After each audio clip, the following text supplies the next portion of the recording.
Hi hello ನಮಸ್ಕಾರ. ನನ್ನ outfit ಹೇಗಿದೆ ನನಗೆ ಗೊತ್ತಿಲ್ಲ, ಮುಡಿ ಕೊಟ್ಟಿರೋದ್ರಿಂದ ಯೂಟ್ಯೂಬ್ ಮಾಡ್ತಾಯಿದ್ದೀನಿ ಅಂತ ಮುಡಿ ಕೊಡ್ದೇನೂ ಇರೋದಕ್ಕೂ ಆಗಲ್ಲ. ನನ್ನ ಹರಕೆ ನಾನು ಒಪ್ಕೊಂಡಿರೋದನ್ನ ದೇವ್ರಿಗೆ ಮೋಸ ಮಾಡೋಕ್ಕಾಗಲ್ಲ ಅಲ್ವಾ. ಮನುಷ್ಯರಿಗೆ ಮೋಸ ಮಾಡೋದು ಇದೆಲ್ಲ ಕಾಮನ್, ಬಟ್ ದೇವ್ರಿಗೂ ಮೋಸ ಮಾಡಿದಾಗ ನಾವು ನೆಕ್ಸ್ಟ್ ಹೋಗಿ ನಮ್ಮ ಕಷ್ಟನ ಅವನ ಹತ್ರ ಹೇಳ್ಕೊಳಕ್ಕೆ ನಮಗೆ ಮುಖ ಇರಲ್ಲ.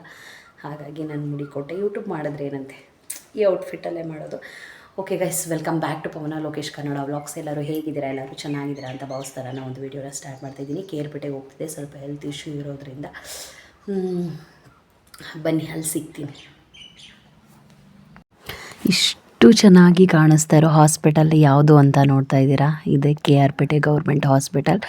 ಯೂಟ್ಯೂಬ್ ಚಂದನ್ ಗೌಡ ಅವ್ರ ಚಾನಲ್ ನೋಡಿದರೆ ನಿಮಗೆ ಖಂಡಿತವಾಗ್ಲೂ ಗೊತ್ತಿರುತ್ತೆ ಇದು ಯಾವ ಹಾಸ್ಪಿಟಲ್ ಅಂತ.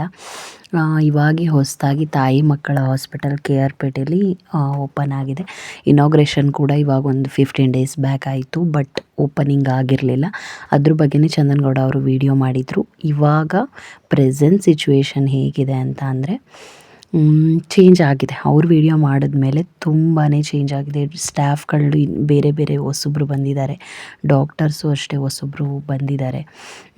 ನಾನಲ್ಲಿಗೆ ಹೋಗಿದ್ದು ಫ್ರೈಡೇ ಅಲ್ಲಿಗೆ ಹೋದಾಗ ಆ್ಯಕ್ಚುಲಿ ಅಲ್ಲೇ ನೋಡ್ತಿದ್ರು. ಮುಂಚೆ ಎಲ್ಲ ಹೇಗೆ ಅಂದರೆ ಹಳೆ ಹಾಸ್ಪಿಟಲ್ ಪಕ್ಕದಲ್ಲೇ ಇದೆ, ಅಲ್ಲಿ ಚೆಕ್ ಮಾಡ್ತಿದ್ರು. ಬಟ್ ಇವಾಗ ಏನಾಗಿದೆ ಅಂತ ಅಂದರೆ ಈಗ ಹೊಸ ಹಾಸ್ಪಿಟಲ್ಗೆ ಗೈನಕಾಲಜಿಸ್ಟು ಅವತ್ತು ಫಸ್ಟ್ ಡೇ ಆ್ಯಕ್ಚುಲಿ ಎಲ್ಲನೂ ಶಿಫ್ಟ್ ಮಾಡ್ಕೋತಾ ಇದ್ದರು.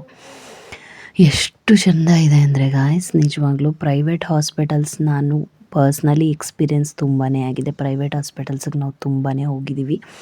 ಪ್ರೈವೇಟ್ ಹಾಸ್ಪಿಟಲ್ಸಲ್ಲಿ ನೋಡಿದಾಗ ಹೇಗಿರುತ್ತೋ ಅದಕ್ಕಿಂತನೂ ತುಂಬ ಚೆನ್ನಾಗಿದೆ.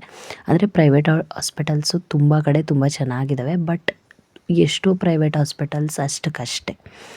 ಬಟ್ ಇದು ಗೌರ್ಮೆಂಟ್ ಹಾಸ್ಪಿಟಲ್ಲೇ ಈ ರೇಂಜ್ಗಿದೆ ಅಂದಾಗ ನಿಜವಾಗ್ಲೂ ತುಂಬಾ ಖುಷಿ ಆಯಿತು. ಅಲ್ಲಿ ನಿಮಗೆ ಇದು ರೂಮ್ ಲಾಕ್ ಆಗಿತ್ತು, ಏನೋ ಲ್ಯಾಬ್ ರೂಮ್ ಅನಿಸುತ್ತೆ, ಇದು ಲಾಕ್ ಆಗಿತ್ತು. ನಾನು ಹಾಗೆ ಕ್ಲಿಪ್ಪಿಂಗ್ ತೊಗೊಂಡೆ. ನೋಡಿ ಇದೆಲ್ಲ ಇಲ್ಲೊಂದು ರೂಮಿಗೆ ಹೋಗ್ತೀನಿ, ಬಟ್ ಇನ್ನೂ ಅಷ್ಟು ಕ್ಲಿಯರಾಗಿ ಎಲ್ಲ ಕ್ಲೀನ್ ಮಾಡೋದಾಗಲಿ ಓಪನ್ ಆಗಿಲ್ಲ. ಬೇಕಾಗಿರೋ ಅಷ್ಟು ವಾರ್ಡ್ಗಳು ಮತ್ತು ಅವರು OPD ಪೇಷಂಟ್ನ ನೋಡೋಷ್ಟು ವಾರ್ಡ್ಗಳನ್ನ ಅವರು ಓಪನ್ ಮಾಡ್ಕೊಂಡಿದ್ದಾರೆ. ಮತ್ತು ಇನ್ನು ಥಿಂಗ್ಸ್ಗಳೆಲ್ಲ ಶಿಫ್ಟ್ ಮಾಡ್ಕೋಬೇಕಲ್ವ ಅವರು. ನೋಡಿ ಎಷ್ಟು ಚೆನ್ನಾಗಿದೆ. OPD ಔಟ್ ಪೇಷಂಟ್ಸ್ನ ನೋಡೋದು ಹಾಸ್ಪಿಟಲ್ ಇದೆ ಅಂದರೆ ನಮ್ಗೆ ನಿಜ ಹೆಮ್ಮೆ ಪಡೋ ವಿಷಯ.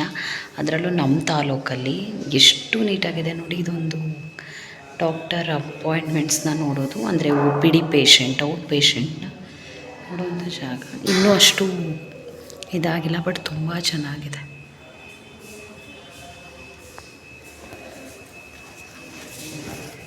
ಗೈಸ್, ಇವಾಗ ನಾನು ತೋರಿಸ್ತಿದ್ದೀನಲ್ಲ, ಇದು ಬಂದು ಈಚೆ ಕಡೆ, ಅಂದರೆ ಆಚೆ, ಅಂದರೆ ಪೇಷಂಟ್ ಕಡೆಯವ್ರು ಯಾರಾದರೂ ಬಂದಿದ್ದರೆ ಪೇಷಂಟ್ಗಳು ವೆಯ್ಟ್ ಮಾಡೋಕ್ಕೆ.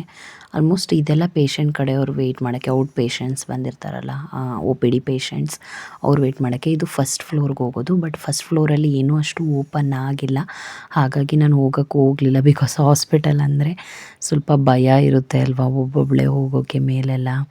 ಹಾಗಾಗಿ ನನಗೆ ಸ್ವಲ್ಪ ಹಾಸ್ಪಿಟಲಲ್ಲಿ ಯಾರೂ ಇಲ್ಲ ಅಂತ ಅಂದರೆ ಹೋಗೋಕ್ಕೆ ನಾನು ಪರ್ಸ್ನಲಿ ತುಂಬ ಭಯಪಡ್ತೀನಿ. ಅದು ಯಾವಾಗಿಂದ ಅಂದರೆ, ಒಂದು ಕೋಲ್ಕತ್ತಾದಲ್ಲಿ ಒಂದು ಇನ್ಸಿಡೆಂಟ್ ನಡೀತು, ಡಾಕ್ಟರ್ನ ರೇಪ್ ಮಾಡಿ ಕೊಲೆ ಮಾಡಿದ್ದಾರೆ ಅಂತ ಹಾಸ್ಪಿಟಲಲ್ಲಿ.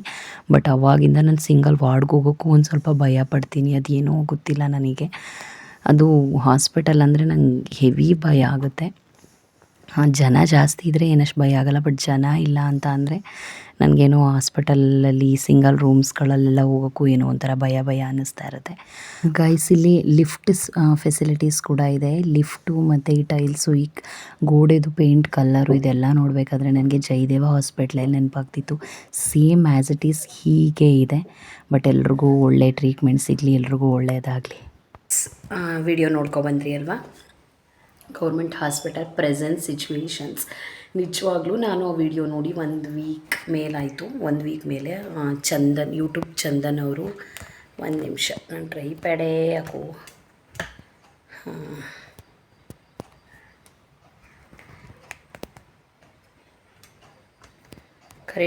ಕರೆಂಟ್ ಇದ್ದಿದ್ರೆ ಇನ್ನೂ ಸ್ವಲ್ಪ ಬೆಳಕು ಬಂದಿರೋದು.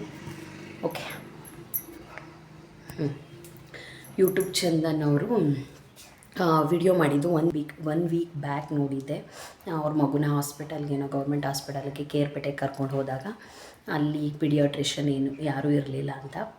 ಅದು ಹೌದು, ಏಕೆಂದರೆ ತಾಲೂಕು ಹಾಸ್ಪಿಟಲ್ ಅಂತಂದರೆ morning shift ಒಬ್ಬರಿರ್ತಾರೆ, night shift ಒಬ್ಬರಿರ್ತಾರೆ, paediatrician ಆಗಲಿ ಗೈನಕಾಲಜಿಸ್ಟ್ ಆಗಲಿ.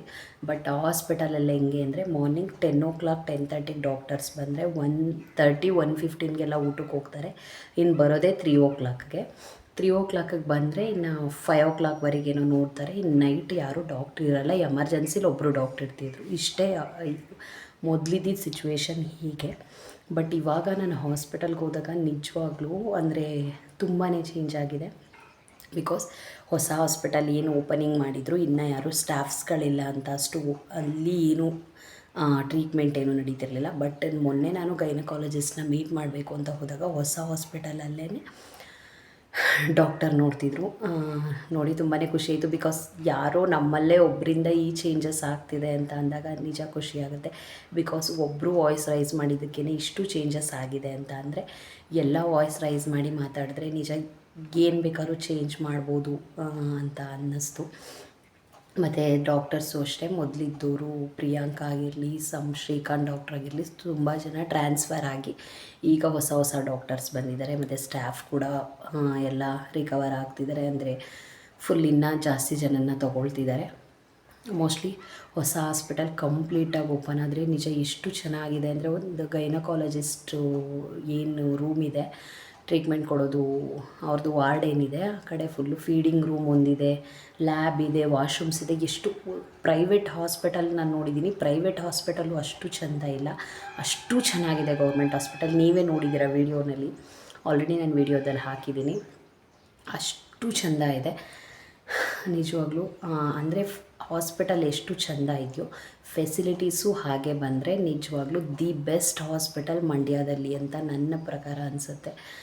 ಕೆ ಆರ್ ಪೇಟೆಗೆ ಸುತ್ತಮುತ್ತ ಇರೋರಿಗೆ ಒಳ್ಳೆ ಫೆಸಿಲಿಟೀಸ್ ಸಿಗುತ್ತೆ ನಿಜವಾಗ್ಲೂ. ಮೈಸೂರು, ಮಂಡ್ಯ, ಹಾಸನ ಅಂತ ಹೋಗೋದು ತಪ್ಪುತ್ತೆ. ಹಾಸ್ಪಿಟಲ್ ಎಷ್ಟು ಚೆನ್ನಾಗಿ ಕಟ್ಟಿದ್ದೀರೋ ಹಾಗೆ ಸ್ಟಾಫ್ಗಳನ್ನೂ ಕೊಡಿ, ಡಾಕ್ಟರ್ಸ್ನ ಕೊಡಿ, ಫೆಸಿಲಿಟೀಸ್ನ ಕೊಡಿ. ಬಿಕಾಸ್ ಗೌರ್ಮೆಂಟ್ ಹಾಸ್ಪಿಟಲಲ್ಲಿ ನಿಮಗೆ ಗೊತ್ತಿದೆ ಸ್ಕ್ಯಾನಿಂಗ್ಸ್ ಫೆಸಿಲಿಟೀಸ್ ಇಲ್ಲ. ಸ್ಕ್ಯಾನಿಂಗ್ ಅನ್ನೋದು ಗೌರ್ಮೆಂಟ್ ಹಾಸ್ಪಿಟಲಲ್ಲೇ ಆದರೆ ಇನ್ನೂ ಹೆಲ್ಪ್ ಆಗುತ್ತೆ. ಮತ್ತು ಬ್ಲಡ್ ಟೆಸ್ಟು ಅಷ್ಟೇ, ಥೈರಾಯ್ಡ್ ಟೆಸ್ಟ್ ಆಗಲಿ ಇನ್ನೂ ಸಮಥಿಂಗ್ ಟೆಸ್ಟ್ಗಳು ಗೌರ್ಮೆಂಟ್ ಹಾಸ್ಪಿಟಲಲ್ಲಿಲ್ಲ. CRP ಸಮಥಿಂಗ್ ಏನೋ ಬ್ಲಡ್ ಟೆಸ್ಟ್ ಬರುತ್ತೆ, ಆ ಥರ ಬೇಸಿಕ್ ಮಾಡ್ಕೋತಾರೆ. HB ಟೆಸ್ಟು ಈ ಥರ ಬೇಸಿಕ್ ಅಷ್ಟೇ ಮಾಡ್ತಾರೆ. ಬೇಸಿಕ್ ಬಿಟ್ಟು ಬೇರೆ ಥರ ಫೆಸಿಲಿಟೀಸು ಈಗ ಥೈರಾಯ್ಡ್ ಟೆಸ್ಟ್ ಆಗಲಿ ಸ್ಕ್ಯಾನಿಂಗ್ ಆಗಲಿ ಇದೆಲ್ಲ ಹಾಸ್ಪಿಟಲಲ್ಲಿದ್ದರೆ ಬಡವ್ರಿಗೆ, ಮಿಡಲ್ ಕ್ಲಾಸ್ ಫ್ಯಾಮಿಲಿಲಿರೋರಿಗೆ ತುಂಬಾ ಹೆಲ್ಪ್ ಆಗುತ್ತೆ ಗೈಸ್. ಇನ್ನೊಂದು ಏನು ಹೇಳಬೇಕು ಅಂತ ಅಂದರೆ, ಕೆ ಆರ್ ಪೇಟೆಯಲ್ಲಿ ಆಲ್ಮೋಸ್ಟ್ ಗೈನಕಾಲಜಿಸ್ಟೇ ಇಲ್ಲ, ಪೀಡಿಯಾಟ್ರಿಷನ್ನೂ ಇಲ್ಲ, ಪ್ರೈವೇಟಲ್ಲೂ ಕೂಡ ಇಲ್ಲ. ಗೌರ್ಮೆಂಟ್ ಹಾಸ್ಪಿಟಲ್ ಒಂದಕ್ಕೆ ಡಿಪೆಂಡ್ ಆಗಬೇಕು. ನಾನು ಪೀಡಿಯಾಟ್ರಿಷನ್ನಿಗೆ ಬಿಟ್ಟು ಜನರಲ್ ಡಾಕ್ಟ್ರಿಗೆ ನನ್ನ ಮಕ್ಕಳನ್ನ ಇದುವರೆಗೂ ತೋರಿಸಿಲ್ಲ. ಇದು ಜನರಲ್ ಡಾಕ್ಟ್ರಿಗೆ ನಂಗೆ ತೋರ್ಸೋಕ್ಕೂ ಇಷ್ಟ ಆಗೋಲ್ಲ. ಬಿಕಾಸ್ ಪೀಡಿಯಾಟ್ರಿಷನ್ಗೆ ನಾನು ತೋರಿಸ್ಬೇಕು ನನ್ನ ಮಕ್ಕಳನ್ನ ಅನ್ನೋದೊಂದು ಕಾನ್ಸೆಪ್ಟ್. ನಾನು ಗೌರ್ಮೆಂಟ್ ಹಾಸ್ಪಿಟ್ಲಿಗೆ ಹೋದಾಗ ಪೀಡಿಯಾಟ್ರಿಷನ್ ಇಲ್ಲ ಅಂದರೆ ಲಾಸ್ಟ್ ಟೈಮ್ ಕೊಟ್ಟಿದ್ದು ಸಿರಪ್ನೇ ತೊಗೊಂಬರ್ತೀನಿ ಜ್ವರ ಅಥವಾ ಕೆಮ್ಮು ಶೀತ ಇದ್ದರೆ. ಬಟ್ ಪೀಡಿಯಾಟ್ರಿಷನ್ಗೆ ನಾನು ತೋರಿಸೋದು. ಹಾಗಾಗಿ ನೈಟ್ ಶಿಫ್ಟು ಡಾಕ್ಟರ್ ಪೀಡಿಯಾಟ್ರಿಷನ್ ಒಬ್ರು ಹಾಕಿ, ಡೇ ಶಿಫ್ಟಲ್ಲೂ ಒಬ್ಬರು ಪೀಡಿಯಾಟ್ರಿಷನ್ ಇದ್ದರೆ ತುಂಬಾ ಹೆಲ್ಪ್ ಆಗುತ್ತೆ. ಮತ್ತು ಪ್ರೆಗ್ನೆಂಟ್ ಲೇಡೀಸ್ಗೆ ನೈಟ್ ಶಿಫ್ಟಲ್ಲಿ ಒಬ್ಬರು ಗೈನಕಾಲಜಿಸ್ಟ್ ಇರಲೇಬೇಕು ನಿಜವಾಗ್ಲೂ. ಇದು ತಾಲೂಕು ಹಾಸ್ಪಿಟಲ್ ಅಲ್ವಾ, ಇದ್ದರೆ ತುಂಬ ಅನುಕೂಲ ಆಗುತ್ತೆ. ಬಿಕಾಸ್ ಸುತ್ತಮುತ್ತ ಇರೋರೆಲ್ಲ ಅದೇ ಹಾಸ್ಪಿಟಲ್ಗೆ ಬರೋದ್ರಿಂದ ಪ್ರೆಗ್ನೆನ್ಸಿಲಿ BP ವೇರಿಯೇಷನ್ಸ್ ಆಗ್ತಿರುತ್ತೆ, ಶುಗರ್ ವೇರಿಯೇಷನ್ಸ್ ಆಗ್ತಿರುತ್ತೆ, ಒಬ್ಬೊಬ್ರಿಗೆ ಹೈ BP ಆಗೋಗ್ಬಿಟ್ಟಿರುತ್ತೆ. ಇದ್ದರೆ ತುಂಬ ಒಳ್ಳೆಯದು. ಮತ್ತು NICU ಮಕ್ಕಳಿಗೆ NICU ಆದ್ರಂತೂ ತುಂಬಾ ಅನುಕೂಲ ಆಗುತ್ತೆ ನಿಜವಾಗ್ಲೂ. ಹೇಗೆ ಹೊಟ್ಟೆಲಿರೋ ಮಗು ಈ ಹುಟ್ಟಿದಾಗ ಹೇಗಿರುತ್ತೆ ಅನ್ನೋದು ಯಾರಿಗೂ ಗೊತ್ತಿಲ್ಲ. ರೆಸ್ಪಿರೇಷನ್ ಪ್ರಾಬ್ಲಮ್ ಇರ್ಬೋದು, ಸಮಥಿಂಗ್ ವೆಯ್ಟ್ ಪ್ರಾಬ್ಲಮ್ ಇರ್ಬೋದು, ಕಡಿಮೆ ಅಂಡರ್ ವೆಯ್ಟ್ ಇದ್ರೂ NICU ಹೆಲ್ಪ್ ಆಗುತ್ತೆ. ಇದೆಲ್ಲ ಇದ್ದರೆ ಚೆನ್ನಾಗಿರುತ್ತೆ.